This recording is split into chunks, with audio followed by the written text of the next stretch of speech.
It's now 13 minutes past 6.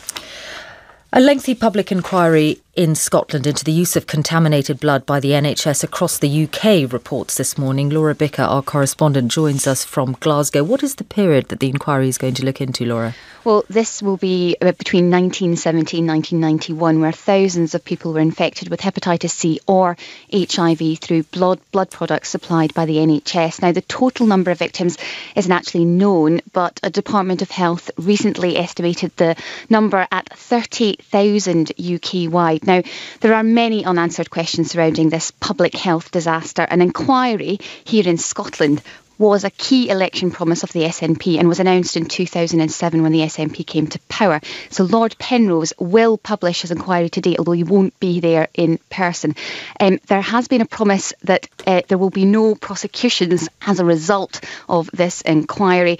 So its victims are just hoping to hear some answers as to why they were infected by either HIV or hepatitis C. And some of the contaminated blood at the time came from the United States? Well, that's right. The blood at the time came from paid donors in the United States and or they came from prisoners in the UK. And the key questions that this inquiry will try to answer is whether or not authorities did enough to protect people from becoming infected. I mean, for example, children being treated at York Hill Hospital in Glasgow for haemophilia were given plasma products sourced from paid donors in the US, and they were known to be high risk at the time. As a result, most were infected with HIV and hepatitis C by the age of 5. Also, the Scottish NHS continued to collect blood from prisoners for 2 years after it had been told to stop because of the increased risk. Now, the NHS has always argued that it sought to protect patients in line with understanding at the time. Knowledge of HIV and hepatitis C was still emerging during the 1980s. And the other question is whether or not, once the risks became known, enough was done to warn people. Anyone who has received a blood transfusion before 1991 is at risk of hepatitis C infection, since blood donations were not screened before this date. Yet no large-scale public warning has ever been issued. Well, we'll be speaking to 2 people who were infected by contaminated blood products during the time that has been covered by the inquiry later on in the programme. Laura Bicker, thank you. The time is now 28 minutes to 8. For more than 20 years, thousands of people given contaminated blood products by the NHS unknowingly became infected with hepatitis C or the HIV virus. It's been called the worst treatment disaster in the history of the health service. Many of those infected have since died. For the last 7 years, a public inquiry set up by the Scottish Government has been investigating what went wrong. Its findings will be released this morning. We're joined now by 2 people who were infected through those blood products in the 1970s and 80s. Gill Fife, who's written a memoir called Lifeblood. She's in our Edinburgh studio. And Matt Gregory, trustee of the Macfarlane Trust charity. He's in Nottingham. Good morning to you both. Good morning. Good morning. Jill Fife, how did you come to be infected? I was given a blood transfusion following the birth of my daughter in 1988, and 7 years later received a letter from the blood transfusion service telling me that the blood had been contaminated with hepatitis C. 7 years later? Yes. So my daughter was 7.5 years old when we were informed. And were you ill in that time? Did you know that there was something wrong? I didn't know I was ill because for the first 10 years after infection, the only symptom of hepatitis C is what they call unreasonable fatigue. And I had been extremely fatigued. I'd struggled to hold down teaching posts, and on one occasion fell asleep at the wheel of my car and wrote it off. But I was ashamed by that. I had 2 young children and a career, and I thought I wasn't coping with them. So when I received the letter, I knew immediately when it said to get tested, I knew immediately that I was infected. And it was done by letter? Yes, it was, yeah. And what has been the impact on your life? Are you still infected with hepatitis C? Well, of all the thousands of people who were infected, I have in fact been one of the lucky ones because, first of all, I was traced and received that letter. And secondly, after 2 year-long courses with alpha interferon, I was finally cured.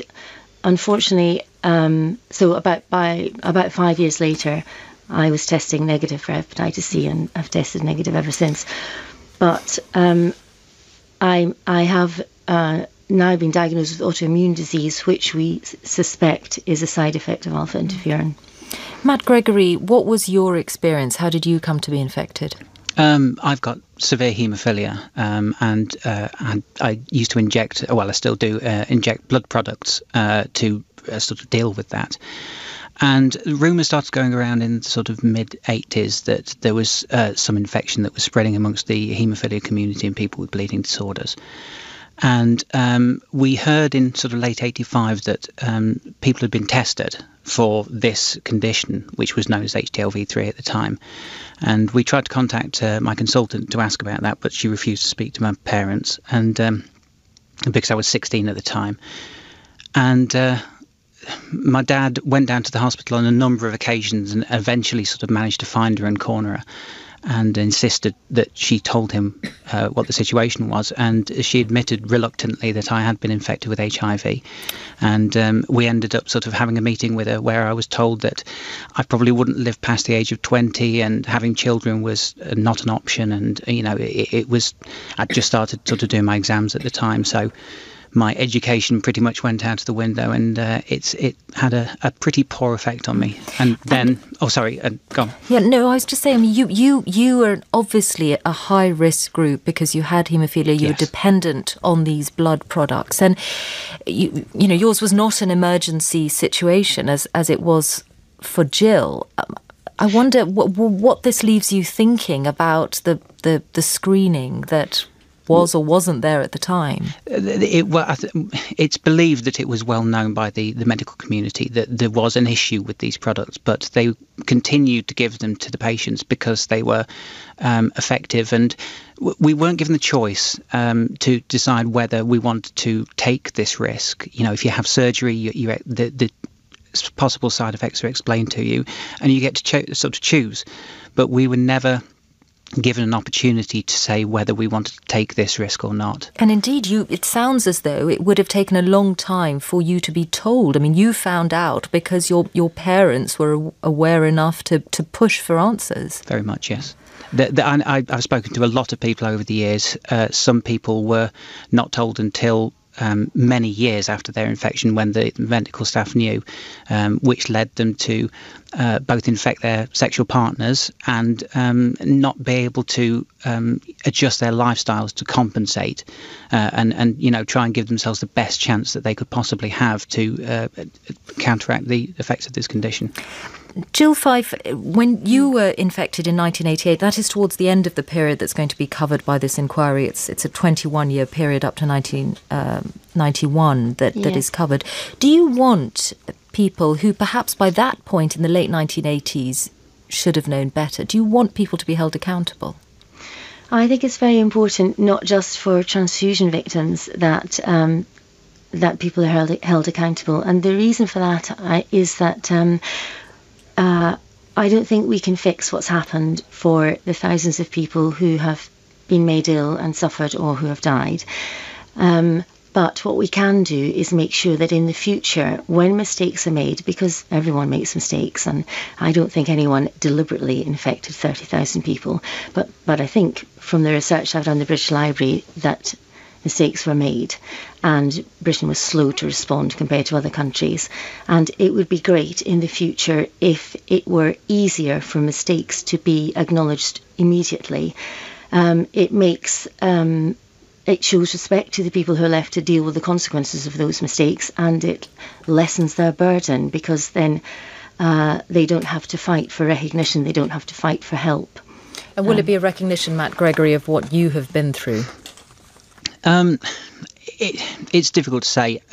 So many people have been through horrific experiences through being infected with both these conditions. What I would like to see is I'd like to see the government put a support package in place for people so that they can be financially independent and live the life that they should have lived in the first place. Well, thank you both for talking to us this morning, Matt Gregory and Gill Fife.